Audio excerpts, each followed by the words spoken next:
The Shins are a pop rock slash art rock slash indie band from New Mexico in USA. They were formed in 1996 and they're still going.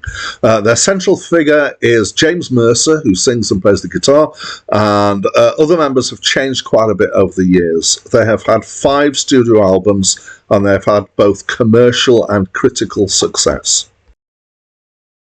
Hi, my name's Dan. So this is the 3rd studio album by the Shins. I've come across them before, but not a great deal. I reviewed Shoots Too Narrow, which is the next album after that, for the blog that I used to have. And even so, when I started playing this, it surprised me because for some reason the name The Shins, to me, says this should be a punk band. And it's not.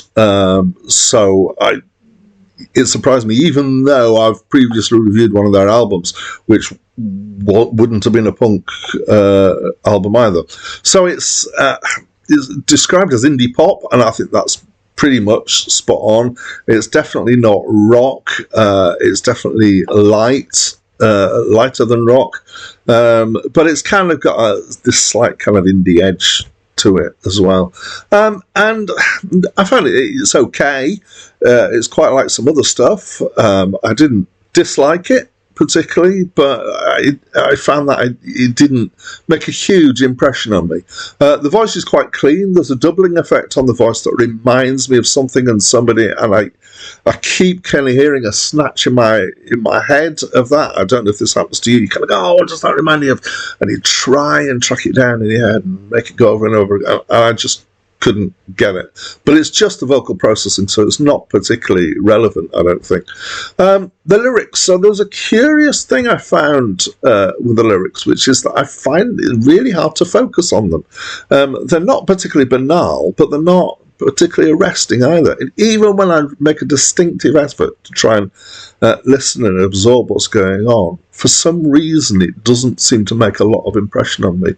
I get the feeling that generally they're quite cryptic, and I think they're not as clear as they could be as well in the recording. Yeah. I know that Sleeping Lessons, which is the first track on the album, is about insomnia, which is an interesting subject to have something on.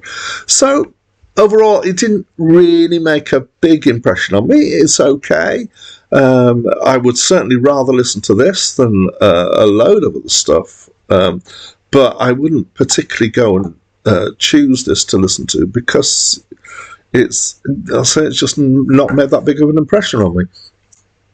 So, as always, when I get to this stage, I'm going to invite you to tell me your opinion on this album, and especially when I've not been particularly complimentary about something. I'd love to know if there's somebody who loves this album and you want to tell me what it is you love about this album. I'd love to hear from you. So please use the comments box to do that, and that's it from me for now.